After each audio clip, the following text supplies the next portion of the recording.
Bagaimana Islam memandang LGBT di zaman sekarang? Sesuatu yang Allah haramkan dan halalkan itu berlaku sampai hari kiamat. Pelakunya yang melakukan akan kena hukuman yang sama, ancaman yang sama. Kata Nabi SAW begini, bunuhlah hukum mati ya, pelaku homo dan yang dihomoi. Istri Nabi Lut yang mendukung saja, bahkan dia tidak LGBT, dia mendukung LGBT saja, itu mendapatkan hukuman, Pak Ustadz. Betul. Bagaimana cara kita memaknain di masa seperti sekarang, Pak Ustadz? Dukungan seperti apa yang mendapatkan hukuman, Pak Ustadz? Semua dukungan akan punya andil, berarti dia juga punya konsekuensi. Selama yang didukung pelanggaran, berarti dia melanggar. Ada seorang dokter, dia homo, tapi produknya halal. Apakah itu termasuk juga support, Pak Ustadz? Nggak ada produk lain. Nggak ada penjual lain. Karena Dr. Richard dari tadi putar-putar ingin mencari dukungan saya nggak bisa. Saya suka Pak Ustadz, tegas, A, B, B. Saya suka sekali.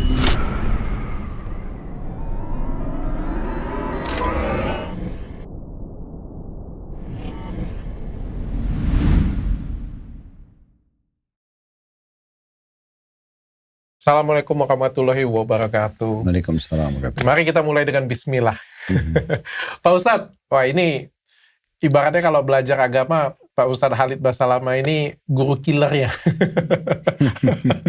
Saya mau jujur dulu dengan Pak Ustadz. Pertama kali pertemuan saya dengan Pak Ustadz Khalid itu 1,5 jam videonya.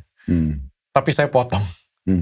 Tapi saya potong bagian akhirnya tayangnya cuma 1 jam. Karena 30 menit terakhir itu berdebat kita sebenarnya.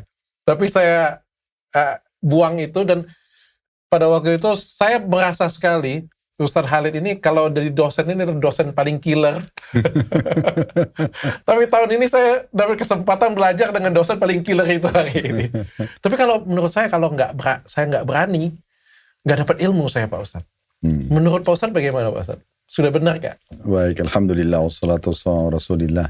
Sebenarnya saya sih pribadi nggak terima kalau saya dikira killer ya.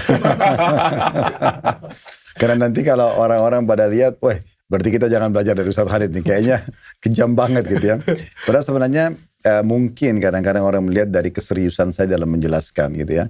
Saya memang lebih memilih kalau menyampaikan edukasi itu dengan serius. Supaya memang pesannya sampai. Nah gitu. Karena kalau kita terlalu banyak humornya juga, nanti takutnya malah masuknya kepada orang lebih mengenang humor daripada ilmiahnya, itu kan ilmunya. Betul juga ya. Akhirnya orang bawa pulang, tadi lucu loh gini-gini, tapi dia lupa pesan apa yang disampaikan. Iya juga. Dan itu yang lebih banyak akhirnya. Tapi kalau kita mungkin 80%, 90% itu memang ilmu, mereka tuh apalagi baru dengar kan, atau mungkin sudah dengar tapi sekarang baru engah, karena kita lebih tegas dalam menyampaikan. Nah itu kan akhirnya membuat orang yang mungkin sudah sekian tahun tahu tapi belum amalkan, dia jadi bisa amalkan. Oke. Tapi Pak Ustadz Khalid bagaimana cara menjaga diri ya? Pak Ustadz Khalid ini menurut saya itu benar-benar A, B, B. Bahkan katanya nih, Pak Ustadz Khalid Basalamah, katanya kalau datang ke mall aja, kalau ada musik, dia pakai earphone untuk tutup telinganya. Buset, dalam hati saya, ini orang A, B, B banget ya. Nggak bisa belok-belok dikit, nego dikit pun susah banget. Karena gini, konsep dasarnya kata para ulama, iman kepada Allah itu kan, kita perlu garis bawah dok ya, kalau dia sudah ada dalam hati dan dia sangat kuat dan tebal, itu orang akan merasa jauh lebih aman, jauh lebih tentram, jauh lebih damai, lebih berani, lebih segala-galanya. Karena iman itu memang betul-betul membuat kita sangat dekat dengan Allah, dan kita juga merasa ya orang yang pelit tadinya menjadi dermawan, orang yang bodoh jadi pintar, orang yang penakut jadi pemberani, sampai orang siap untuk menumpahkan darahnya di medan perang kalau ada jihad, itu semua karena keimanan. Nah, pondasi dasar iman itu adalah ilmu. Makanya kalau ilmunya orang bagus, dia dengar, dia tulus, kemudian dia praktikin, maka imannya akan bagus. Nah, iman ini dalam pemahaman Ahli Sunnah wal Jamaah, dia bertambah dengan iman, bertambah dengan amal soleh, berkurang dengan kemaksiatan. Dia bisa naik turun iman itu. Contoh dokter misalnya, selama seminggu dengarin terus ceramah, dokter nggak dengerin yang lainnya. Itu beda tuh rasanya nanti minggu depan. Kita kok merasa kayak ada sesuatu yang bobot-bobot yang kita rasakan tuh, kayak ada motivasi lebih untuk dekatkan diri kepada Allah, ada rasa takut, ada rasa khawatir dari dosa yang kita lakukan. Nah tapi kapan kita selingin dengan dosa-dosa, kita selingin sedikit, maka dia lebih berkurang lagi, begitu seterusnya. Jadi saya sebenarnya pribadi lebih menjaga itu sih. Karena saya merasa kalau saya makin dekat dengan Allah, saya makin menjaga apa yang Allah larang saya tinggalkan, maka itu akan lebih mempertahankan iman itu. Dan itu kan jauh lebih nyaman gitu. Tapi bukannya kalau kita semakin tinggi, apalagi selevel Ustadz Khalid ya, pasti kan godaannya juga jadi lebih besar. Misalnya nih ya, wah Pak Ustadz, kalau Pak Ustadz yang jualan kayak gini punya, pasti lebih laris nih. Kalau Pak Ustadz seperti ini punya, pasti lebih banyak yang mau nih. Kalau banyaklah godaan pasti. Saya yakin saya aja yang bukan siapa-siapa, pengusaha aja ya Pak Ustadz ya, bukan apa-apa ya Pak Ustadz ya. Godaan semakin saya tinggi, godaan semakin besar. Pak Ustadz juga dong pasti. Godaan apa dulu? Kalau godaan itu sifatnya tidak ada pelanggaran agama, saya tidak anggap sebagai sebuah godaan. Contoh misalnya, saya pun punya usaha. Saya tidak merasa itu adalah sebuah hal yang salah pada saat saya mempromosikan usaha saya misalnya. Maka itu tidak ada sesuatu yang salah. Yang salah itu kalau misalnya kita malah terjerumus pada hal-hal yang tidak dibolehkan dalam agama. Kita menyombongkan diri, merendahkan orang lain. Atau kita malah terjerumus pada kesombongan dan segala macam, itu baru terjadi pelanggaran agama. Kalau selama itu tidak ada, nggak ada masalah. Oh. Pak Ustadz, saya pengen tanya Pak Ustadz, kalau tujuan hidup dalam agama Islam itu apa Pak Ustadz? Satu. Cuma satu. Allah sebutkan Cuma dalam, satu? Ya, surah Az-Zariyat, surah nomor 51 ayat 56. Bunyinya, "Wa ma khalaqtul jinna wal insa illa liya'budun." Allah mengatakan, aku tidak menciptakan jin dan manusia, keberadaan kita semua di sini, kecuali untuk mengabdi kepadaku. Itu tujuannya. Kita memang semua ada di muka bumi ini untuk mengabdi kepada Allah. Kita menjadi hamba Allah, kita mengikuti peraturan-peraturannya, apa yang dia perintahkan, apa yang dia bolehkan, kita kerjakan dan kita nikmati. Apa yang dia larang, kita jauhi. Sampai ajal kita meninggal, datang, wafat, lalu kemudian kita nikmati apa yang sudah dijanjikan surga. Itu tujuannya sebenarnya. Gak ada tujuan yang lain. Kalau makan, minum, olahraga, berteman, ini pernak-pernik kehidupan, bukan tujuannya. Cari duit. Itu semua pernak-perniknya, pelengkapnya. Gitu.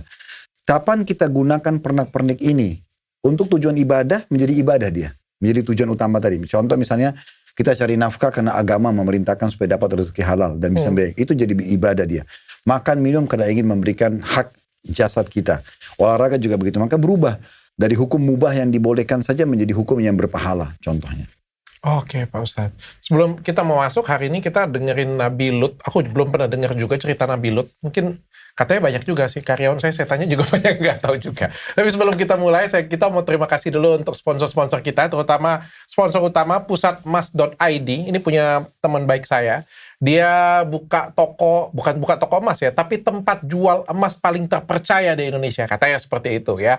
Jadi bagi kalian semua yang ragu nih ke toko emas sana, dapat yang murah, toko emas ini jualnya murah, nggak pasti semua angkanya, apalagi suratnya hilang atau patah, kalian bisa datang ke pusatmas.id. Di situ ada alat, kalian bisa cek dan bisa tahu kadar emasnya dan bisa jual dengan harga tertinggi sesuai dengan rate saat itu. Nah, hari ini kita mau dengerin cerita tentang Nabi Lut. Siapa sih Nabi Lut, Pak Ustadz? Nabi Lut alaihissalam adalah ponakannya Nabi Ibrahim alaihissalam.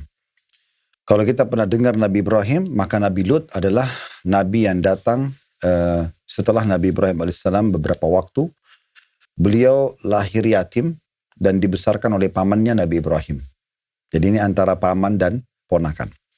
Memang sebelum Nabi Muhammad SAW, Nabi-Nabi itu ada yang diutus sezaman dok. Contoh seperti Nabi Ibrahim sama ponakannya Nabi Lut. Contoh misalnya Nabi Ibrahim sama kedua anaknya, Ismail dan Ishak. Contoh misalnya Nabi Musa bersama Nabi Khidir dan kakaknya Nabi Harun. Nabi Isa bersama dengan sepupunya, Nabi Yahya dan pamannya Nabi Zakaria misalnya. Nah ini semua nabi-nabi sezaman. Nabi Muhammad SAW nanti yang sezamannya sendiri. Tidak ada nabi yang sezaman dengan beliau. Jadi Nabi Ibrahim sezaman dengan Nabi Lut. Nabi Lut adalah termasuk orang yang pertama beriman tentang risalah Nabi Ibrahim. Dan kemudian Nabi Ibrahim SAW pada saat hijrah dari Babilonia ke negeri Syam, maka Nabi Lut ikut.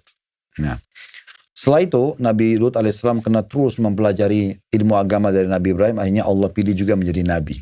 Dan Allah khusus mengirim dia untuk datang ke negeri Sodom. Nah, gitu. Atau, negeri Sodom? Ya, yaitu dikenal dengan negerinya kaum Nabi Lut. Nah ini berada di Laut Mati. Nah, yang sekarang berada antara Palestina sama Jordania. Dikenal dengan Laut Mati. Oke. Nah mereka ini kaum yang memang suka berbuat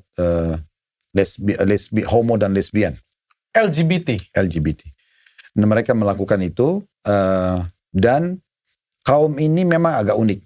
Karena ada riwayat yang menyebutkan mereka terdiri dari 5 negara, ada yang mengatakan terdiri dari 9 negara. Itu semuanya Pak Ustadz? Ya, jadi satu wilayah itu sepanjang Laut Mati itu wilayah-wilayah mereka dulu. Nah, sebagian ahli sejarah menukil tentang kisah mereka. Memang negeri ini dulu terkenal subur dan mereka itu membuka diri untuk siapapun boleh datang tinggal di sana. Sehingga berkumpullah perampok jalanan, orang-orang yang aneh-aneh gitu ya. Orang-orang yang aneh-aneh yang memang mereka sangat jauh dari agama. Nah, termasuk lahirlah pemikiran mereka untuk homoseksual. Begitu juga laki-laki dan perempuannya juga lesbian. Sehingga akhirnya terjadi kekacauan. Karena dengan homoseksual mereka tidak mau nikah sama wanita. Sehingga garis keturunan manusia terputus. Kemudian muncullah berbagai macam hal-hal yang aneh yang belum pernah terjadi sebelumnya. Karena homoseksual kalau dalam Al-Quran digambarkan baru pertama kali terjadi di kehidupan kaumnya Nabi Lut. Sebelumnya belum ada. Tapi mereka bisa berkelompok ya? Ya, itulah digoda oleh syaitan, mereka akhirnya mulailah melakukan perbuatan-perbuatan seperti ini.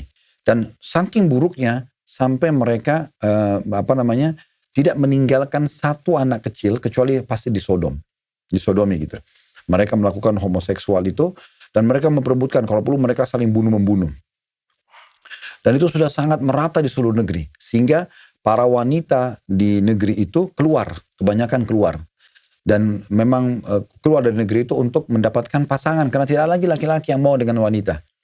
Dan mereka sangat buruk sampai mereka memamerkan homoseksual mereka itu sampai di nadi-nadi mereka. Nadi itu kayak klub-klub mereka, tempat-tempat mereka berkemu. Jadi lebih kepada tempat pertemuan-pertemuan di pinggir jalan, kayak kita mungkin di kafe-kafe, di restoran, mereka melakukan semua di mana-mana. Jadi sudah sampai sangat buruk dan mereka selalu memperebutkan siapapun tamu atau wisatawan lah ya yang datang ke negeri mereka. Itu kalau laki-laki pasti mereka perebutkan dan pasti akan dilakukan homoseksual. Nah, di tengah-tengah kebobrokan itulah Allah datangkan Nabi Lut untuk mendakwahi mereka. Nabi Lut malah nggak diapa-apain di sana. Kuasa Allah menjaganya gitu. Tapi yang jelas Nabi Lut alaihissalam mendakwahi mereka, mengingatkan mereka. Dan kedua anak perempuan Nabi Lut beriman pada risalah beliau, tapi istrinya yang tidak. Istrinya dalam keadaan kufur bahkan mendukung perbuatan kaumnya. Dan tentu saja ini terus berjalan sementara kaumnya susah sekali diberikan nasihat, tidak mau dengar. Sampai Allah datangkan malaikat khusus untuk menghancurkan negeri ini. Dan pada saat itu malaikat tersebut datang 2 orang berpenampilan seperti manusia. Dan semua malaikat kalau berpenampilan manusia pasti sangat tampan dan sempurna. Maka awal sekali malaikat ini mau masuk ke negeri kaum Lut ini. Itu bertemu dengan anak perempuannya Nabi Lut. Lalu anak perempuan ini melihat. Ini orang asing dan sangat tampan. Maka berkatalah anak Nabi Lut, kalian mau kemana? Mereka bilang, kami mau bertemu dengan Lut. Perempuan ini mengatakan, tolong tunggu di sini sampai saya sampaikan pada ayah saya. Maka anak Nabi Lut pun pergi ke rumah dan menyampaikan kepada ayahnya. Ayah, ada laki-laki 2 orang datang begini, saya belum pernah lihat laki-laki sempurna mereka. Saya khawatir kaum Anda ini akan melakukan perbuatan kejam pada mereka. Tolonglah temuin mereka. Maka Nabi Lut pun keluar menemui. Lalu Nabi Lut belum tahu kalau itu malaikat awalnya. Nabi Lut mengatakan, tunggulah. Karena waktu itu dalam sejarah dikatakan antara duhur dan asar. Siang bolong. Ini pada kelihatan nanti. Akhirnya kata Nabi Lut, masuklah kalian ke kebun ini. Ada satu kebun. Tunggu di sini sampai terbenam matahari, maghrib. Baru kalian ke rumah saya. Akhirnya malaikat tersebut mengikuti instruksi Nabi Lut dengan hikmah Allah SWT, entah kenapa pada saat itu diikutin. Yang jelas begitu tiba malam maghrib, Nabi Lut pun menjemput mereka lalu membawa ke rumah. Tapi begitu sampai ke rumah, istri Nabi Lut yang memang tidak beriman pada Nabi Lut dalam kondisi kufur. Maka dalam Al-Quran Allah memberikan perumpamaan 2 istri Nabi yang kufur. Istrinya Nabi Nuh dan istri Nabi Lut. Ya. Intinya istrinya langsung keluar dari rumah dan menyampaikan, membocorkan kepada kaumnya kalau di rumah sekarang lagi ada laki-laki yang sangat tampan, belum pernah saya lihat setampan itu. Datanglah kalian. Maka mereka berbondong-bondong datang semuanya. Dan pada saat Nabi Lut lihat, Nabi Lut mengatakan, dalam Al-Quran digambarkan, kalau seandainya saya punya kekuatan, saya akan hadapin kalian. Kalian harus malu, ini tamu saya. Kenapa harus diserang? Mereka bilang, kamu tahu hai Lut, kami sudah larang kalian Kami sudah larang engkau untuk bergaul gitu kan. Dan Nabi Lut mengatakan, kenapa kalian tidak menikah sama wanita? Bahkan saya pun punya anak perempuan yang bisa kalian nikah.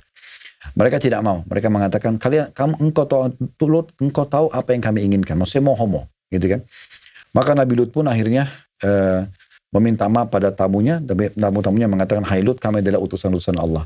Jangan khawatir, mereka tidak akan pernah bisa masuk dan mengganggumu. Nah pada saat itu dalam beberapa riwayat disebutkan mereka akhirnya mendobrak pintu. Ada yang naik di atas dinding rumah Nabi Lut. Intinya mereka nyerobot masuk ke dalam. Pada saat mereka masuk menyerobot, maka Jibril AS diutus oleh Allah untuk membutakan mata mereka. Dengan di satu gerakan saja membuat semua kaum itu buta matanya. Ini hukuman pertama yang Allah berikan kepada mereka. Setelah itu mereka pun sadar tidak sadar mereka keluar dari rumah Nabi Lut seakan-akan mereka anggap mereka masuk ke dalam rumah Nabi Lut. Semuanya nggak bisa melihat pada saat itu. Lalu Allah pun menyuruh dua malaikat tersebut menyampaikan kepada Nabi Lut, siap-siaplah keluar dari negeri ini bawa orang-orang yang beriman karena besok pagi subuh itu dalam Al-Quran itu waktu mereka akan dihukum. Maka Nabi Lut pun keluar pada malam itu sama keluarganya dan akhirnya Allah binasakan negeri Lut. Nah pembinasan mereka itu Allah gambarkan. Ja'alna aliyaha safilaha. Kami jadikan negeri itu berbalik. Jadi bagian bawahnya diangkat ke atas lalu dibalik. Gitu. Negeri dibalik. Dan di zaman sekarang sudah ada penelitian di Laut Mati itu ditemukan secara ilmiah ya. Itu ada pohon yang bagian atas pohon itu di bagian dalam. Itu di bagian atasnya di bawah.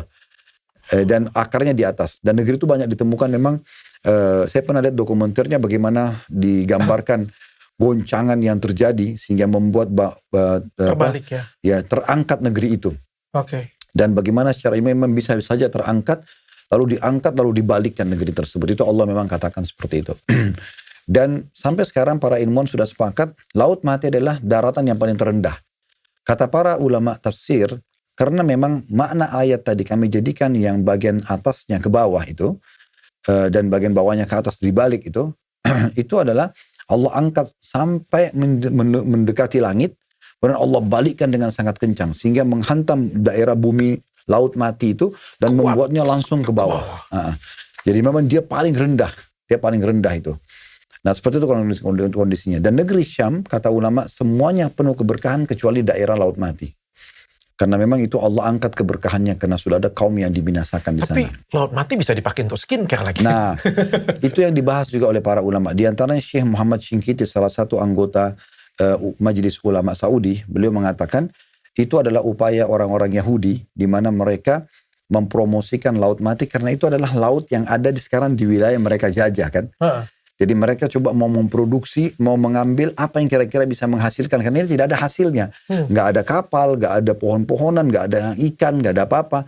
Maka mereka mengambil lumpurnya. Tapi beliau menekankan, mengatakan perlu digarisbawahi, Rasulullah SAW melarang kita mengambil manfaat ataupun tinggal di negeri yang pernah dibinasakan oleh Allah. Jadi kalaupun kita lewat saja. Nah mereka lah yang terus jor-joran, membuat sabun, membuat ini masker dari itu dengan alasan ini bagus dan segala macam. Padahal sebenarnya ini negeri yang pernah Allah hukum. Dan alhamdulillah kita masih banyak sekali bahan-bahan skincare tidak harus dari wilayah yang pernah Allah binasakan gitu ya. Nggak jadi saya bahas. Tadinya saya mau bahas produk saya gitu. Nah, tapi memang betul itu penyampaian para ulama tentang masalah itu, Dok. Ya. Karena memang mereka anggap Laut Mati itu laut yang sama sekali tidak ada hasilnya, maka mereka ngambillah lumpur-lumpur dari situ. Oke, Pak Ustadz, kalau dari tadi ceritanya kan serem banget Pak Ustadz ya.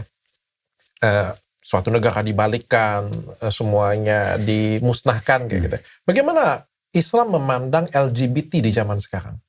Dia tidak akan pernah berubah, Dok. Sesuatu yang Allah haramkan dan halalkan itu berlaku sampai hari kiamat. Pelakunya yang melakukan akan kena hukuman yang sama, ancaman yang sama.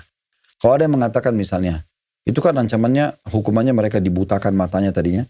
Kemudian mereka juga dilemparkan, dibalikkan negerinya gitu kan. Sebagian athar juga menyebutkan mereka setelah dibalik itu karena batu-batu juga pada ikut jatuh, maka mereka terhancurkan dengan itu.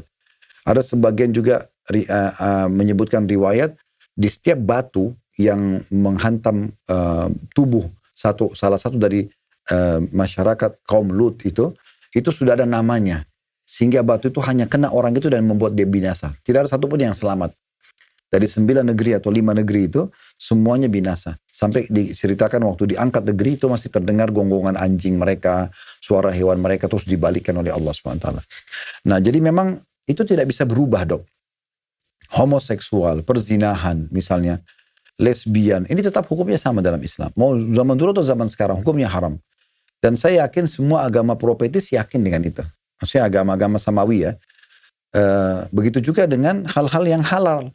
Misalnya kita minum susu, misalnya makan daging yang halal, tetap halal. Itu pernikahan halal misalnya, semua itu halal. Jadi yang halal sama haram tidak akan berubah, tetap akan seperti itu hukumnya. Jadi di masa sekarang pun akan sama. Ya kalau simpelnya kayak gini Pak Ustadz, saya tahu tadi masalah hukumnya saya tahu, tapi kita sebagai umat Islam nih, melihat mereka, apa yang harus kita lakukan? Kita ingatkan, kita dakwahi mereka. Kita sampaikan kalau itu tidak boleh. Tugas kita hanya menyampaikan. Dakwah ini dok penyampaian, bukan pemaksaan, bukan penerimaan. Kalau target saya dakwah adalah penerimaan, maka saya akan kecewa kalau orang tidak terima. Okay. Tapi target dakwah itu sebagaimana Allah sebutkan kepada Nabi Muhammad SAW, tugasnya hanya balak, menyampaikan saja. Dan Nabi SAW pernah sedih karena sebagian orang di Mekah tidak mendengar dakwah beliau. Allah melarang Nabi SAW untuk sedih atau merasa kecil hati. Ya udah itu hidayah belum sampai kepada mereka. Seperti itulah. Jadi kita hanya mengingatkan, kita menyampaikan, dan kita tidak mendukung sama sekali perbuatan mereka. Ada statement pernah saya dengar begini. Ya saya tidak tahu kenapa orang-orang ini nyebarin di media, tapi saya pernah dengar sini dan saya lihat orang yang berbicara. Cuma tidak usah disebutin namanya. Dia sempat bilang begini di media. Dia bilang kalau memang kaum homoseksual dilarang dan ancamannya adalah seperti kaum Lut, buktinya sampai sekarang belum dihukum-hukum. Saya lihat orang ini terlalu vulgar dan terlalu berani menantang Allah gitu. Pertanyaan sederhana, apakah kita tunggu dulu hukuman datang baru kita yakin? Kan agak aneh dok ya. Sudah ada contoh umat kaum Lut dulu dibinasakan, masa kita masih ragu? Berarti kita nanti dihukum seperti mereka sudah nggak bisa lagi selamat baru kita mengatakan oh iya benar. Kan itu kebodohan namanya. Oke. Ya harusnya kita harus berhati-hati. Kita mengingatkan. Ada orang dok, ditunda oleh Allah penghukumannya. Ada orang disegerakan hukumannya. Yang ditunda hukumannya itu adalah orang-orang yang jahil. Orang yang belum sampai kepadanya argumentasi. Belum dijelaskan. Dia nggak tahu.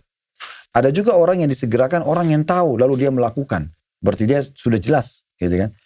Makanya di sini ada kalau ada orang-orang yang tertunda hukumannya, kenapa ada orang ini sudah lama berdosa, terus dia belum dihukum? Mungkin bisa saja karena dia belum sampai padanya argumentasi, dia belum tahu. Sehingga Allah masih memberikan kesempatan siapa nih yang mau menyampaikan kepada dia.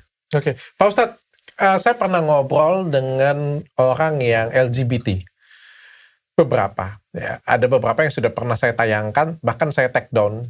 Karena pada waktu itu guru saya minta untuk tidak ditayangkan. Padahal waktu itu menurut saya tayangannya sangat bagus ya. Sangat bagus. Waktu itu, jadi ini sudah saya take down. Jadi nggak ada lagi tayangan tersebut. Jadi saya ngobrol dari hati ke hati. Dianya merasa, dianya wanita, tapi dianya merasa dia terlahir sebagai pria. Atau prianya juga merasa dia terlahir, dia nggak pengen Pak Ustadz. Dia nggak mau. Benar-benar demi Allah dia bilang dia nggak mau. Tapi ini yang dia rasakan dalam tubuh dia. Dan sejak dari lahir bahkan sampai dewasa ini yang dia rasakan. Jadi kayak aku juga nggak kuasa loh. Nah kalau sudah seperti itu bagaimana Pak Ustadz? Kita kembali dulu gini dok. Memang kita harus bicara sebab dulu ya. Sebab lahirnya ini ada internal ada eksternal. Internal itu lebih kepada keluarga sih. Dan itu juga ada dua unsur di situ. Yang pertama, bisa saja karena kedua orang tuanya memang pelaku. Homo atau lesbi. Sehingga dia berpikir si ayah ini kalau naudzubillah ada pasangan homonya datang dan dia lakukan di depan anak-anaknya karena dianggap masih kecil, oh mereka nggak paham. Atau ibunya lesbian, oh nggak paham gitu kan. Atau perselingkuhan misalnya terjadi pun, zina pun sama. Banyak anak-anak rusak itu akibat pasangan ya. Ya, jadi anak-anak ini dari kecil ngerekam terus gitu kan. Karena kalau kita nonton, saya bukan dukung nontonan ya, tapi kalau kita orang dewasa nonton film atau sinetron ada ciuman, kita dewasa ini masih mempertimbangkan mengatakan, oh itu cara mereka. Kadang-kadang juga kita tergoda. Tapi kalau anak kecil beda. Yang direkam sama dia adalah, oh saya kalau besar, saya harus punya pacar, saya harus cium. Itu rekaman langsung to the point kalau anak kecil. Oke. Makanya kalau kita tontonin contoh misalnya kartun Tom and Jerry. 5 menit aja, terus kita matikan. Itu sudah pukul-pukulan adik kakak itu. Karena memang sepanjang cuplikannya berantem terus. Kalau orang dewasa kan kita cuma ngakak-ngakak, ketawa-ketawa. Oh iya, haha itu lucu. Tapi anak-anak tidak seperti itu. Dia langsung praktikin.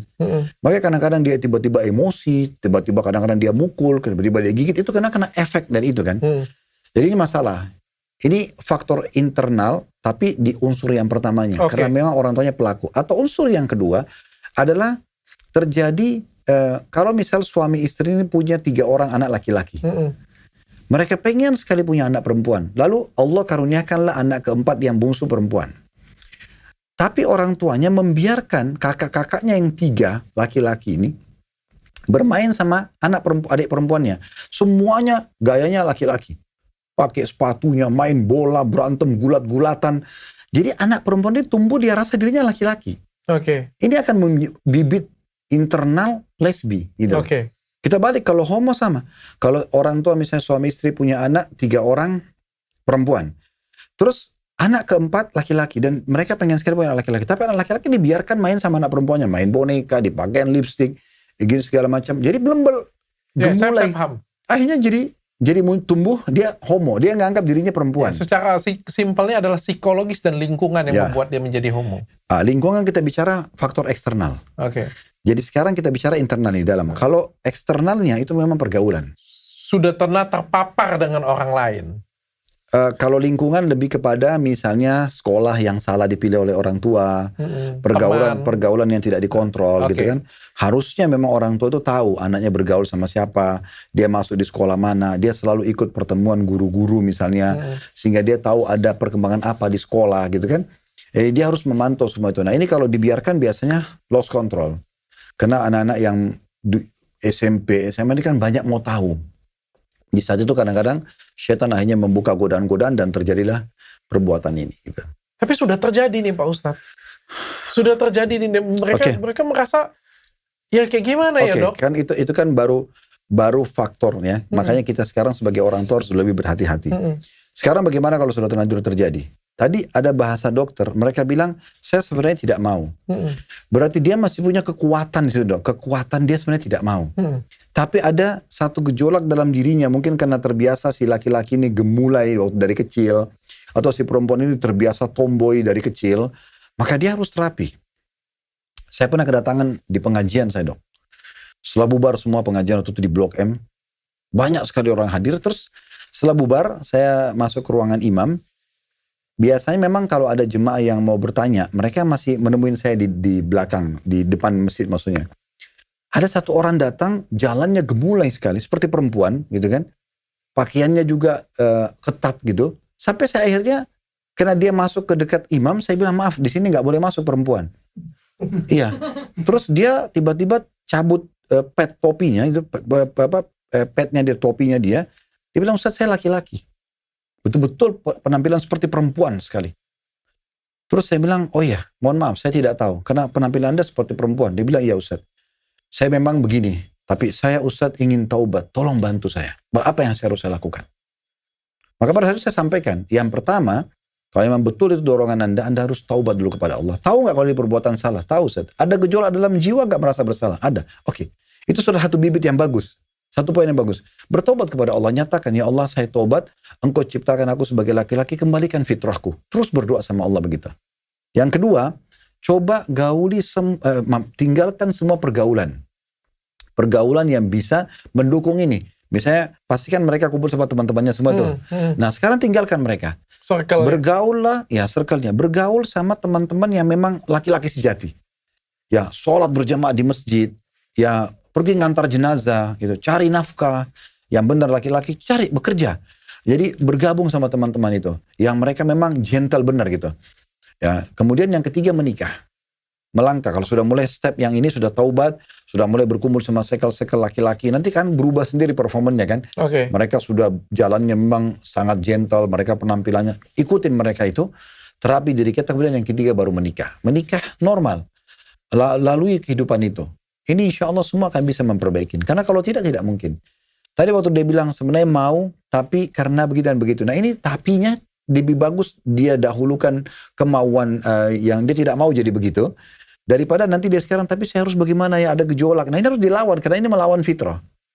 Kapan seorang laki-laki mempertahankan itu, Dok? Dia akan kehilangan hal yang paling besar dalam kehidupan manusia, itu populasi. Kita kan hidup untuk populasi. Ya kan? Allah mengatakan dalam Al-Quran, yazra'ukum fi. Allah menciptakan ini untuk populasi. Kita harus punya keturunan. Kalau ada yang mandul, itu adalah sekian persen kecil sekali dari manusia. Umumnya manusia pasti ada populasinya. Dia kehilangan itu karena dia akan suka laki-laki, nggak mungkin hamil. Oke. Perempuan sama perempuan tidak mungkin hamil. Maka ini akan menghilangkan satu tujuan utama kita diciptakan juga. Itu masalah populasi itu. Oke. Pak Ustadz, kalau misalnya itu sudah dilakukan semua, tapi tidak bisa menghilangkan keinginan tersebut. Misal, dan saya contohkan agak sedikit ekstrim ya Pak Ustadz ya, supaya kita dapat pelajarannya benar-benar bagus ya. Contoh misalnya, Pak Ustadz punya anak, salah satu anak Pak Ustadz, ya, dan itu saya rasa bisa terjadi pada siapa saja. Mungkin bisa terjadi pada anak cucu saya juga bisa terjadi ya. Mengaku kepada papanya misalnya, papa dia panggilkan, kayaknya saya menyukai sesama jenis deh. Tapi dia beriman Pak Ustadz, sholat, mau bertobat kayak gitu, tapi tidak bisa menghilangkan orientasi ini. Ini kan suatu hal yang berbeda. Misalnya saya cowok, saya suka dengan cewek Pak Ustadz, tapi saya tidak bisa menghilangkan orientasi saya. Meskipun saya sholat, saya sujud, saya mau bertobat, tapi orientasi itu nggak bisa hilang Pak Ustadz. Itu masih oke nggak Pak Ustadz? Kalau dia arahnya kepada hal yang haram, tidak benar. Contoh misalnya, muncul perasaan suka dengan sama jenis. Harus dikembali kepada agama. Agama kan panduan hidup. Agama bolehkan nggak? Nggak bolehkan. Ya sudah, dia harus mengontrol. Dan cara yang terbaik adalah mencari unsur pertama yang memicu itu. Tidak mungkin nggak ada pemicunya. Yang paling sering di masa sekarang tontonan. Itu yang paling banyak mencuci otak orang. Kita nonton sekarang cuplikan orang yang lagi berantem. Tinju-tinjuan, banting-banting. Kita mungkin tidak begitu sebelumnya. 1 jam saja kita bisa terpengaruh. Sudah terekam di otak kita. Oh ternyata asik juga ya, gitu, banting orang segala macam gitu-gitu. Seperti itu, kita sekarang nonton cuplikan tentang motivasi bisnis, kita termotivasi bisnis, sama. Pasti ada unsur pertama nih, pemicu awal. Itu kita harus betul-betul tutup nanti itu. Karena kalau kita tetap masih buka tontonan, pergaulan, maka kita akan mengatakan, saya nggak bisa tinggalkan. Karena dia tidak mau tinggalkan unsur pertama pemicunya. Kalau dia tutup itu akan selesai. Gitu loh. Dan dia harus membuka wacana dan cakrawala dia berpikir, ini baik atau tidak. Secara fitrah manusia itu akan menjawab dengan sendirinya. Ini tidak baik. Salah satu bukti tidak baik, orang kadang-kadang malu untuk dilihat oleh orang lain. Kan kata Nabi SAW itu dosa adalah yang bergejolak dalam hati, walaupun kau tanyakan fatwanya kepada siapapun. Dan juga dosa itu adalah sesuatu yang orang takut untuk dilihat oleh orang lain. Kalau kita tidak takut, itu benar, kenapa kita takut? Umumnya orang fitrahnya pasti merasa tidak berani gitu. Belum lagi tadi kehilangan kesempatan populasi manusia. Jadi kita perlu memberikan edukasi.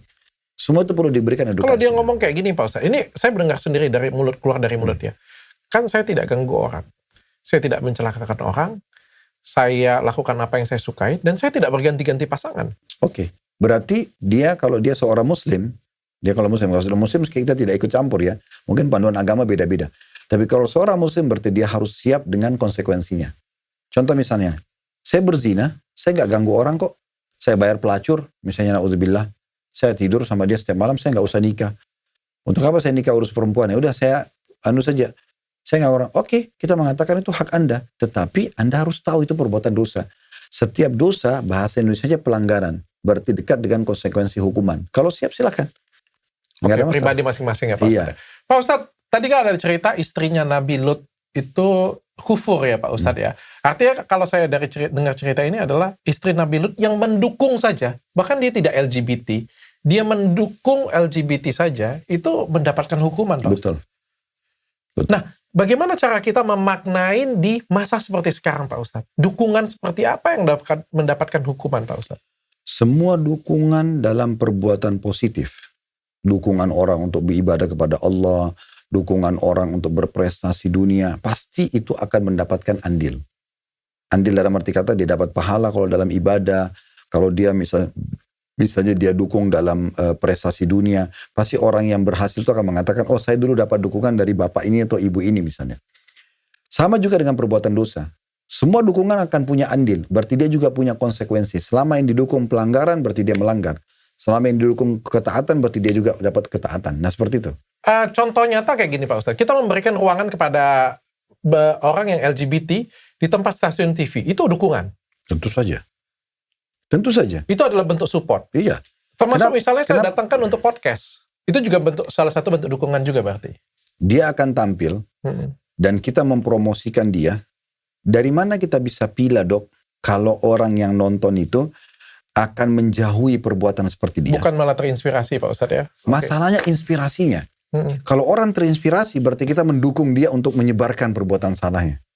Pak Ustadz, bagaimana kalau misalnya kayak saya contohkan profesi saya aja. Misalnya saya seorang misalnya ada seorang dokter punya klinik kecantikan misalnya kayak gitu punya. Dia homo, punya klinik kecantikan besar. Kalau kita beli produk dia, kita tahu nih bahwa dia LGBT ini. Kita beli produk dia, apakah itu membentuk support sebagai bentuk support dia homo juga? Alhamdulillah produk banyak, Dok. Yang jual juga banyak. Kenapa harus ke dia gitu? Kalau saya tidak homo ya. Ya, bukan. Maksudnya kalau kita membuka pintu itu lalu mengatakan. Tapi itu adalah satu bentuk support ya berarti ya. Karena dia, bagaimana dokter bisa tahu dia homo? Sekarang kan berarti dia terkenal dengan itu kan. Jadi dia pun menggunakan mungkin keuntungan dia untuk membayar pasangannya untuk ini dan itu misalnya. Kita tidak tahu. Tapi kalau kita lihat juga sekarang di media sosial banyak Pak Ustadz orang-orang. Saya tidak menyebutkan satu nama pun ya Pak Ustadz. Ini kita umum ya Pak Ustadz ya. Banyak yang LGBT jelas. Bahkan ada yang tertangkap pesta seks dulunya misalnya. Tersangkap pesta seks gay dulunya misalnya. Sekarang jualan misalnya. Jualan di marketplace misalnya kayak gitu punya. Apakah membeli produk dia? Atau lagi dia kalau membeli produk masih oke lah. Ngajar Pak Ustadz. Jadi guru kayak gitu punya. Apakah kalau misalnya kita memberikan support kepada dia itu salah satu bentuk support juga Pak Ustadz? Islam melihat masa sekarang orang dan bukan masa lalu. Asal dia sudah memperbaiki dengan taubat. Kata Nabi Muhammad SAW begini. At-taubah at-ta'ib minaz zambi kaman la zambalah. Orang yang tobat dari satu perbuatan dosa seperti orang yang tidak punya dosa sama sekali. Orang semua bisa buat salah. Mungkin dia dulu homo, mungkin dia lesbi, mungkin dia pezina, pelacur misalnya. Mungkin dia pemain judi, peminum mabuk-mabukan. Tapi sekarang dia sudah taubat. Nggak ada hubungannya dengan masalah. Kalau belum taubat Pak Ustadz? Nah itu lain. Sama bedanya apa dengan tadi klinik itu? Oh enggak. Membeli atau mendukung juga, membeli produknya juga salah satu bentuk dukungan berarti ya Pak Ustadz ya? Karena kita alhamdulillah masih banyak opsi lain kan. Banyak produk lain yang bisa kita beli. Orang-orang seperti ini harusnya kita justru memberikan kesadaran pada dia, bukan kita malah support gitu. Tentu saja kalau orang lain beli yang tidak, ya itu hak pribadi ya. Tapi karena Dr. Richard sedang tanya saya dan saya berbicara secara teori agama, yang saya paham adalah mendukung terhadap orang-orang seperti ini akan punya dukungan terhadap perbuatan yang salah gitu. Tapi bukannya produknya itu nggak ada hubungan dengan personalnya kalau dia bilang seperti itu Pak? Bagaimana caranya nggak ada hubungannya Dok? Sekarang dokter buat produk kecantikan. Orang taunya produk Dr. Richard. Dan Dr. Richard akan menjadi maskot terhadap produk tersebut. Orang taunya, Dr. Richard jual krem muka atau sabun muka. Oh bersih ya muka Dr. Richard ya. Orang nanti lama-lama bukan hanya sekedar membeli produk, bukan hanya sekedar mengetahui nama Dr. Richard. Orang akan banyak tahu, Richard mencari tahu dan meriset siapa Dr. Richard ini. Orang akan hanya tertarik dengan masalah riwayat pendidikan. Orang tertarik dengan riwayat rumah tangga. Orang tertarik dengan hobinya. Orang tertarik dengan... Kan itu begitu Dok. Itu akan muncul mengidolakan. Itu jadi masalah. Berarti support aja itu sudah dosa dalam agama Islam. Jadi gini Dok. Supaya kita paham lebih jauh. Sekarang kan dari tadi ini dokter mencari celah, kita support, kita begini. Kita kasih contoh lain lah. Kalau ada pencuri ini dia sekarang, dia jelas-jelas maling, koruptor. Kita follow pula kan. Dia tampil, dia jualan, beli nggak? Kenapa nggak? Karena kita anggap mencuri itu tidak baik kan? Contoh jelek. Nah, homoseksual itu lebih berat dari mencuri. Lah iya. Tapi Pak Ustadz, ini lebih berat dari ini Dok. Ini dosa besar sama-sama, tapi ini bobotnya luar biasa. Gini, perzinahan. Itu kan laki-laki sama perempuan kalau nggak nikah haram dalam Islam. Padahal itu fitrah ya. Laki-laki suka perempuan itu normal sebenarnya. Tapi kalau bukan dengan cara syar'i tetap jadi haram, itu zina. Dan hukum syar'inya, hukum fikih ya. Kalau dalam Islam ditemukan ada bujang sama gadis berzina, kepergok. Hukumnya kalau ada pemerintahan Islam dicambuk 100 dirah. Cambuk depan umum supaya mereka ngarukan. Lalu diasingkan 1 tahun. Tapi kalau dia sudah menikah, hukumnya dirajam, gitu kan? Artinya dihukum mati. Tapi kalau pelaku homoseksual dan lesbian, kalau ketangkap, mau bujang, mau gadis, hukumannya mati. Kata Nabi SAW begini, bunuhlah hukum mati ya, pelaku homo dan yang dihomoi. Oh, Begitu hadisnya. Kalau orang ketangkap, kepergok memang melakukan. Itu kita bicara hukum Islam ya. Maka Islam sangat memerangi masalah ini, sangat memerangi. Karena dia akan menghilangkan galus keturunan, akan merusak. Mayoritas penyakit AIDS, itu persentasenya secara internasional penelitiannya memang kena masalah dubur ini. Ya. Setuju saya. Malah lebih sekarang angkanya jadi lebih tinggi lagi Pak Ustadz gara-gara LGBT ini banyak. Nah makanya. Dan banyak sekali hal gitu loh. Banyak sekali hal-hal yang mengganggu tatanan sosial gitu kan. Menjadikan tatanan sosial. Belum lagi kita bicara memang kaum Lut yang pernah Allah binasakan gitu kan. Jadi memang untuk apa semua ini kita memberikan dukungan atau yang semisalnya gitu. Saya kasih contoh kayak gini Pak Ustadz. Saya berkilah kayak gini. Ada seorang misalnya, balik lagi ke profesi saya aja misalnya. Ada seorang dokter kecantikan, punya klinik kecantikan besar. Dia homo. Dan dia punya produk, tapi produknya halal. Produknya sudah didaftarin halal Pak Ustadz. Apakah itu termasuk juga support Pak Ustadz? Nggak ada produk lain. Nggak ada penjual lain. Karena Dr. Richard dari tadi putar-putar ingin mencari dukungan saya. Saya nggak bisa. Saya suka Pak Ustadz. Tegas. A, B, B. Saya suka sekali. Tapi begini dok, kita harus sepakati dulu. Mungkin di acara kita seperti ini kan akan banyak yang nonton. Dan mungkin juga ada orang-orang yang pro kontra. Biasa pasti begitu. Perlu kita tegaskan dulu, dan kita sepakati. Saya yakin sama Dr. Richard sama misi-misi kita. Kita berbicara masalah hukum agama. Kita tidak menyinggung siapapun. Tidak individu. Ya, jadi kalau ada individu yang kebetulan memang merasa, oh kok saya disinggung, itu sama sekali tidak. Sebab memang kita bicara secara global. Ini pembahasan kita dok, ditanyakan kesadaran Indonesia. Kalau Dr. Richard panggil, misalnya Dr. Zakir Naik, dalam bahasa Inggris, sama jawabannya. Kita tanya dai di Amerika, dai di Eropa, dai di Afrika, jawabannya sama. Karena kita bicara masalah hukum agama Islam. Hukum Allah nggak bisa diubah. Jadi tetap haram ya haram gitu. Dan level homoseksual itu lebih berat daripada perzinahan. Oh ya? Iya. Pak Ustadz, bagaimana kalau LGBT untuk hiburan Pak? Nah, ini banyak Pak Ustadz. Ini banyak. Udah, aku nggak mendukung LGBT, tapi ini untuk lucu-lucuan aja. Saya pun juga ketawa Pak Ustadz. Lihat mereka, mohon maaf ya, mohon maaf. Sekali lagi mohon maaf ya, saya tidak tertuju pada siapapun. Ini saya belajar dengan Pak Ustadz Khalid ya. Manusia bertulang lunak, ini kan lucu-lucu Pak Ustadz. Tapi memang benar. Benar. Saya tuh pernah kumpul dengan mereka kalau party Pak Ustadz. Asik Pak Ustadz. Dibandingkan saya ini normal Pak Ustadz. Saya punya istri, saya punya anak, saya normal. Tapi memang lucu-lucu loh ada mereka Pak Ustadz. Rame, lucu, seru. Bermula dari situlah muncul rasa suka kita. Bermula dari situlah. Kalau sekarang Dr. Richard hanya menganggap lucu, kedepannya dok, mereka tidak akan tinggal diam. Mereka akan jadikan Dr. Richard sebagai targetnya. Percaya. Betul.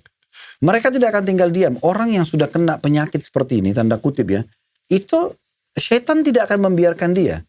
Dia akan terus berusaha, setan buat tertarik dengan seseorang, dan dia berusaha untuk mendekatkan diri kepada orang-orang ini.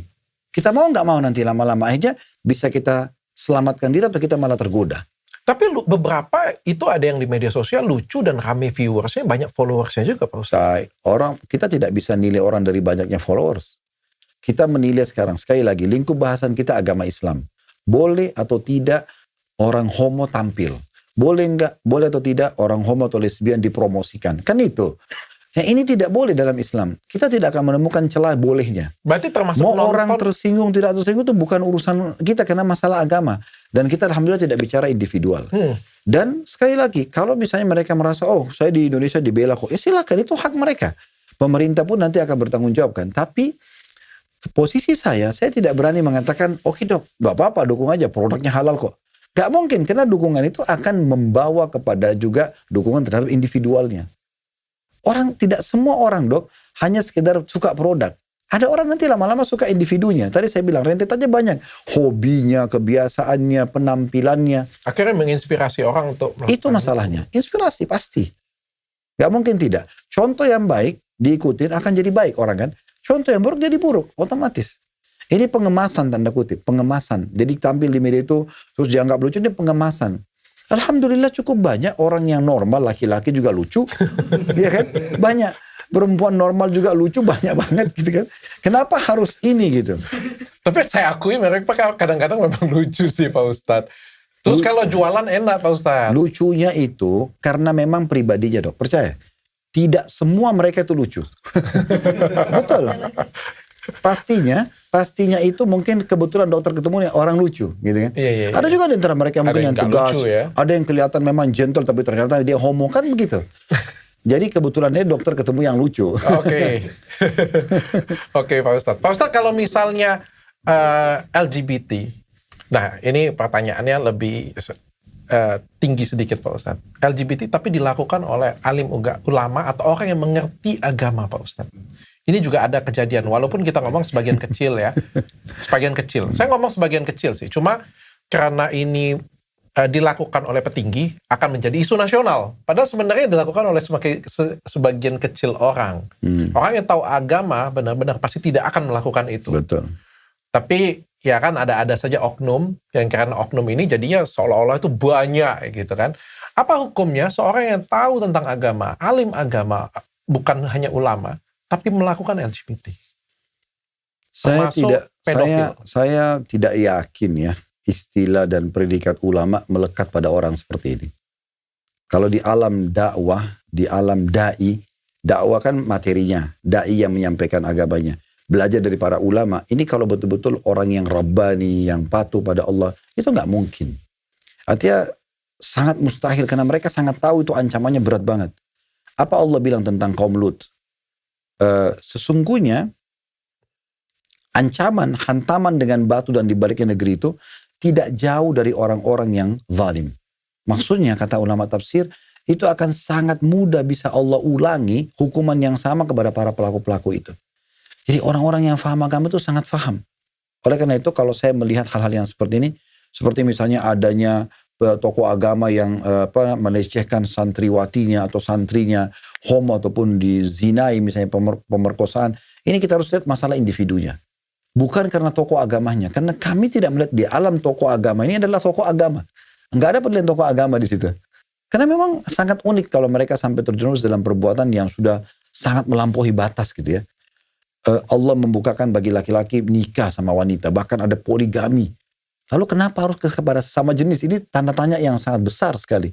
Berarti ada sesuatu yang salah di situ. Ada yang salah. Kemungkinan besar mungkin itu adalah hanya dikenal di masyarakat atau memang dia yang tadi mempromosikan dirinya sehingga seakan-akan jadi tokoh masyarakat karena mengadakan acara ritual agama, ternyata dia berkedok di belakang itu, semua begitu. Tapi kalau orang yang murni, itu seorang yang pengajar, nggak mungkin dia akan jaga imannya sampai dia wafat. Itu yang benar. Oke. Iya. Pak Ustadz, ada kejadian nyata ini Pak Ustadz. Dia seorang yang disodomi oleh seorang alim ulama. Dan akhirnya dia menjadi seperti itu Pak Ustadz. Padahal dia tidak ingin sih sebenarnya. Dia normal. Tapi gara-gara anak kecil ini dicelakai oleh orang. Dan akhirnya dia menjadi seperti itu Pak Ustadz. Ini kayak gimana hukumnya Pak Ustadz? Kan kasihan Pak Ustadz dengan dia. Dia sebenarnya nggak mau. Tapi gara-gara dijebak orang jadi seperti itu Pak Ustadz. Ya kalau dia sudah mulai dewasa. Kan dia tadi anak-anak ya. Udah mulai dewasa. Dia harusnya bisa mempelajari agama dan coba mengambil langkah untuk segera. Jadi orang yang pernah disodomi mirip dengan kalau perempuan pernah diperkosa misalnya. Kan mirip-mirip ya kurang lebih. Kalau dia diperkosa waktu kecil, apakah berarti dia harus jadi pelacur kalau besar? Jawabnya tidak harus. Dia harus bisa mengubah, dia harus move on untuk lebih baik dan seterusnya. Dia percaya diri, dia menikah. Itu kalau perempuan diperkosa sama laki-laki disodomi, bedanya apa? Sama. Dia tinggal taubat kepada Allah dan dia perbaiki hidupnya ke depan. Dan dalam Islam Dok, dianjurkan agar semua kesalahan yang pernah kita lakukan, kalau tidak pernah terekspos, nggak usah kita buka. Nggak usah dibuka. Jangan pernah dikatakan, oh saya pernah disodomi loh, oh saya pernah diperkosa loh. Nggak usah. Jalani kehidupan seperti kita orang yang baru sekarang, orang yang berprestasi sekarang dan seterusnya, move on. Nah harusnya begitu. Dalam Islam tidak ada pengakuan dosa Dok. Oke. Ya, tidak ada orang itu kalau buat dosa, misalnya Dr. Richard pernah langsung datang kepada saya, Ustadz, saya ini pernah gini-gini loh, dan itu tidak ada dalam Islam. Pernah ada seorang laki-laki datang begini kepada Nabi, ya Rasulullah, saya berzina. Dia buat pengakuan di masjid, orang-orang pada dengar. Nabi SAW alihkan pandangan dari dia. Mungkin kamu hanya menyentuhnya, kata Nabi. Dia datang lagi ke muka Nabi, ya Rasulullah, saya sudah berzina. Nabi alihkan lagi pandangan, mungkin kau hanya menciumnya. Nabi coba mengalihkan orang ini, pergi Ngapain kau datang ke sini ngelapor? Dia orang ini mau taubat gitu. Ya udah taubat aja di sana. Jangan datang melapor karena itu akan hanya mempermalukan diri kamu di depan umum gitu. Tapi orang ini tetap mengatakan, ya Rasulullah, saya sudah meletakkan kemaluan saya di kemaluan dia, hukum saya. Udah dia buat kesaksian buat dirinya sendiri. Maka Nabi SAW tegakkan hukum padanya. Sebagian ulama berpegang pada riwayat ini mengatakan harusnya seorang muslim justru menutupi aibnya. Bukan dia buka. Kita punya masa lalu kelam nih. Kita sekarang sudah taubat. Ya udah kita mulai hidup kita sekarang ke depan. Gak usah kita expose kesalahan kita yang lalu. Harusnya begitu. Oke. Paham saya Pak Ustadz. Pak Ustadz, ini ada satu terakhir, ini kejadian nyata nih Pak Ustadz. Transgender yang sudah merubah jenis kelamin Pak Ustadz. Ternyata kan orang kan punya kesempatan untuk taubat kapan saja ya Pak Ustadz ya. Dia transgender merubah jenis kelamin lalu pergi umroh Pak Ustadz. Nah cilakanya lagi Pak Ustadz ya, kalau misalnya belum jadi cuma bencong atau cuma apa ya, belum berganti kelamin, kelaminnya jelas nih Pak Ustadz ya. Kalau ini transgender yang sudah mengganti kelamin dan juga mengganti apa ya namanya, jenis kelamin di dalam identitas Pak Ustadz. Misalnya ini dia seorang laki-laki, dia potong kemaluannya menjadi perempuan. Dia mendaftarkan kepada pengadilan, jadilah perempuan Pak Ustadz. Lalu dia pergi umroh Pak Ustadz. Ini pernah jadi viral dan cukup membingungkan bagi saya. Serba salah juga Pak Ustadz. Pergi, hakikatnya laki-laki pasti Pak Ustadz ya, pakai baju laki-laki. Tapi kalau pakai baju laki-laki, identitasnya perempuan Pak Ustadz. Nanti bikin kehebohan. Begitu juga dengan dia pakai baju perempuan, nanti kita dibilangnya bahwa ini adalah pelecehan agama Pak Ustadz. Jadi sebaiknya bagaimana Pak Ustadz? Ini yang dibahas tentang masalah pemerintah yang memberikan izin atau hukum orang ini pergi umroh. Yang mana mau ditanya nih? Kita nggak bisa nyetel pemerintah. Hukum orang ini untuk beribadah lagi. Oke, berarti kembali pada individunya kan? Karena bisa saja kan mesin dokter bisa bertanya misalnya, bagaimana hukumnya kalau pemerintah Saudi memberikan izin orang ini padahal dia tahu kalau orang ini tadinya laki-laki. Itu kan juga ada bahasan hukum sendiri kan gitu. Ya harusnya kalau kita sudah tahu orang ini, misal contoh di perusahaan kita tahu ini laki-laki tapi sudah transgender, dia sudah ngubah kemana. Jangan kita terima sebagai pegawai. Karena kita mendukung kemungkaran kan. Sampai seperti itu. Kita bicara sekali lagi teori agama dok. Kalau kita mau bicara tentang masalah umum, maka itu masing-masing punya pendapat. Kaget saya pikir cuma beli produk, bahkan mempekerjakannya juga. Sekarang kalau kita pekerjakan dia, kira-kira teman-temannya akan kenal dia laki-laki atau perempuan? Apa efek secara kejiwaan ke teman-temannya? Ini ibarat jamur, dokter masukkan ke satu ruangan yang bersih dok. Berarti termasuk bergaul dan bersahabat atau nongkrong bareng? Jawabannya jelas, iya. Kalau kita tetap membuka pintu pergaulan sama mereka, kita bukan bicara mengenal secara umum ya. Iya. Tapi menjadi teman duduk kita tuh jangan. Jangan. Karena kata Nabi SAW, almaru ala dini khalili. Seseorang sesuai dengan agama sahabatnya, teman dia berduduk. Nabi bilang apa? Akhir hadisnya, endingnya, falyanzur ahadukum ila man yukhalil. Kalian harus jeli memilih siapa yang kalian jadikan teman bergaul kalian. Kalau bukan kita terpengaruh, dia terpengaruh. Pasti. Dokter masukkan ke perusahaannya kerja nih. Kira-kira dia berefek gak ini? Berefek. Dia pasti suka sama sesama jenisnya. Dia laki-laki nih. Dia kan ngaku perempuan sekarang. Dia akan ganggu teman-teman laki-laki di situ. Di tempat kerjanya tuh yang lain itu pasti. Karena masih ada bawaan itu kan. Dan kita termasuk memberikan dukungan. Oke, pekerjakan laki-laki normal saja. Untuk apa dia gitu. Pekerjaan perempuan kalau tempat lain mau terima dia silakan. Kalau tempat saya jangan. Supaya jangan mengganggu dok. Sekali kita terima pegawai berkualitas, ya berkualitas semuanya. Ya fisiknya, ya akalnya, ya jiwanya. Semuanya gitu. Ya kita bicara levelnya agama ini ya. Kita level. Tapi tadi kalau misalnya dia mau umroh tadi dia pakai bagaimana ya Pak Ustadz? Ya kalau kita berbicara, kalau ditanyakan pada saya tentu tidak menyarankan itu. Dan saya tentunya tidak melihat itu sebuah ibadah yang harusnya dia lakukan. Ya, karena memang dia sudah melakukan perbuatan maksiat yang luar biasa ini, mengubah ciptaan Allah Subhanahu wa taala, mengubah kemaluannya, kemudian dia pun tampil sebagai perempuan pakai jilbab. Itu kan semua manipulasi. Berarti lebih baik berarti dia masuk nanti kalau sholat di saf perempuan, dia kalau uduk dia masuk di kamar mandi perempuan. Ini semua pelanggaran agamanya, ndak ada celahnya nih. Semuanya salah semua nih. Semua salah, membingungkan. Serba salah maksudnya, di sini salah, di sebelah sini juga salah. Makanya. Berarti lebih baik tidak pergi umroh. Tentu saja. Tapi kalau misalnya orang tersebut tiba-tiba dapat hidayah dari Tuhan, kita nggak tahu, nggak ada itu, dapat hidayah dari Allah, pengen bertaubat Pak Ustadz. Nah, pengen pergi umroh, ini jadi masalah dia Pak Ustadz. Setelah bertaubat pengen pergi umroh, kemana dia Pak Ustadz? Ya ini kalau seandainya ya. Iya. Kalau seandainya. Karena orang kalau sudah sampai pada level mengubah kemaluannya dan segala macam. Ini Allahu alam nih, pintu taubatnya ini seperti apa gitu ya. Karena begini Dok. Ada setiap kali kita mau berbuat satu pelanggaran agama, kita harus paham ada banyak proses yang Allah kasih kepada kita sebagai peringatan. Semua dosa kalau boleh dilakukan Dok, pertama dimulai dengan rasa takut dan khawatir. Semua. Misalnya orang mau mencuri, orang mau berzina, memerkosa, menipu, pasti ada rasa khawatir. Dia tahu dalam jiwanya itu salah. Ini peringatan pertama.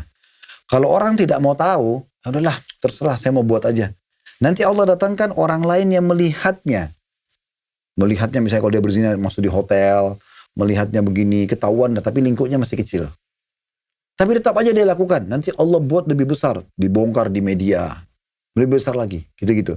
Jadi ini nanti sampai besar, nanti akhirnya Allah binasakan dia dengan su'ul khatimah, mati dalam kondisi buruk, mati dalam keadaan dia itu. Dan itu lebih berbahaya lagi. Walaupun ulama mengatakan bila Allah Azza wa Jalla atau Allah SWT mematikan seseorang yang pelaku dosa, itu bentuk kasih sayang Allah juga pada dia. Karena kalau tidak diberhentikan dosanya berlanjut terus. Misalnya maling. Sebenarnya maling-maling yang ditangkap dan digebukin oleh masyarakat sampai mati itu Dok, itu yakin dan pastikan itu bukan curian yang pertama. Itu curian yang kesekian. Curian pertama itu Allah kasih peringatan rasa khawatir. Nanti dilihat orang. Terus lama-lama gak mau berhenti nih. Allah datangkan masa gebukin dia dimatikan. Itu bentuk kayak sayang Allah. Karena kalau tidak ini orang maling terus nih. Maka lebih berat lagi buat dia di akhirat nanti. Nah seperti itu. Wah ternyata LGBT seberat itu dalam agama Islam ya. Saya agak kaget. Terima kasih Pak Ustadz. Gini dok, sebentar. Ada beberapa hadis yang perlu kita angkat dalam masalah ini. Mudah-mudahan ini bisa menyentuh secara keimanan ya. Yang pertama kata Nabi SAW, yang paling aku khawatirkan, yang menimpa umatku, maksudnya sulit diperbaikin, berbahaya sekali adalah perbuatan kaum Lut. Itu Nabi katakan itu. Paling tinggi ya berarti ya? Yang paling aku khawatirkan kata Nabi SAW adalah yang menimpa umatku perbuatan kaum Lut. Itu yang pertama. Yang kedua, ada hadis Nabi SAW juga bunyinya begini. Ada 7 perbuatan dilaknat oleh Allah. 7 perbuatan dilaknat oleh Allah. Nah 7 perbuatan ini, ya dilaknat itu maksudnya diangkat keberkahan hidup ya. Jadi dia hidupnya selalu gak cukup, gak tenang dan segala macam. Nomor 1 itu adalah pelaku homoseksual. Perbuatan kaum Lut, kata Nabi SAW. Yang kedua yang menyembelih dengan menggunakan nama selain Allah. Menyembelih hewan tapi bukan untuk Allah atau tidak menggunakan nama Allah. Orang yang durhaka pada orang tuanya. Yang ketiga, yang keempat itu orang yang menikahi ibu dan anak dalam satu pernikahan. Kemudian orang yang menggauli hewan. Nah ini biasanya, ini efek Dok dari rusaknya seksual. Dari laki-laki ke perempuan, penasaran, pindah homo, lesbi, transgender tadi, nah lama-lama ke hewan. Karena sudah sampai pada tingkat mereka penasaran terus. Setan bumbuin terus. Makanya lahirlah ada pergaulan terhadap hewan itu ya. Terus yang keenam itu mengubah patok tanah. Jadi orang kita misalnya patok tanah bersini lalu diubah gitu ya. Dan yang 7 itu adalah orang yang menisbatkan nama kepada selain ayahnya. Tapi poin pertama ini adalah orang pelaku homoseksual. Pak Ustadz, saya tidak akan bertanya lagi hukumannya karena saya sudah sangat jelas sekali begitu Islam sangat tegas sekali dengan perilaku LGBT. Tapi bagaimana dengan orang yang mensupport LGBT, Pak Ustadz? Ya sama tadi, mendukung keburukan akan sama. Mendukung kebaikan sama. Gitu kan? Hukumannya apa Pak Ustadz? Kalau kita orang yang pendukung LGBT. Kan kata Nabi SAW begini, man dalla ala khair. Siapa yang menunjukkan pada kebaikan. Falahu mithul ajri fa'ilihi. Dia akan dapat seperti pahala orang yang mencontohinya. Orang yang dia dukung. Misalnya ada orang mau sholat, kita support dengan sejadah, dengan masjid, dengan transportasi. Kita misalnya sakit, kita sholat di rumah, dia sholat di masjid. Tetap kita dapat pahala dia. Minggalan yang min ajri fa'ili syai'an. Tanpa dikurangi dari pahala orang yang mengikutinya. Jadi misalnya orang yang sholat di masjid tadi yang kita support dapat 10 pahala, kita juga dapat 10 pahala. Karena kita mendukungnya. Sebaliknya, wa man dalla ala syarr, siapa yang menunjukkan pada keburukan atau mendukungnya, falahu mithal ajr, falahu mithal wizr fa'ilihi. dia akan dapat dosa sama dengan orang yang melakukan perbuatan tersebut. Mingkar yang yangkus min wazri fa'ili syai'in, tanpa dikurangi dari dosa orang yang melakukannya. Jadi ini bahaya sekali. Ada statement mungkin dok juga, kata Ali radhiyallahu anhu ditanya, bagaimana menurut Anda hukuman yang pantas untuk para pelaku homo? Ini kata Ali bin Abi Thalib, sahabat Nabi. Beliau mengatakan, saya tidak melihat kecuali hukumannya sama bagaimana Allah menghukum kaum Lut. Tanya bagaimana? Kata beliau, dicari tempat yang paling tinggi di negeri itu, lalu didorong, dibuang, lalu dilemparin batu dari bawah. Itu sampai begitu mereka mengeluarkan statement. Jadi saking parahnya gitu loh. Perbuatan-perbuatan seperti ini memang harus betul-betul dijauhi, dok. Saya dapat ilmu baru, bukan hanya orang yang jauhi, tapi juga yang mensupport juga mendapatkan hukuman juga ya. Terima kasih Pak Ustadz. Dan sebentar dok, saya tambahkan jadi gini. Kita berharap tentunya di poin ini, pemerintah kita bisa lebih tegas dalam mengambil satu langkah mengobati orang-orang yang seperti ini. Mengobati, dibuat terapi khusus.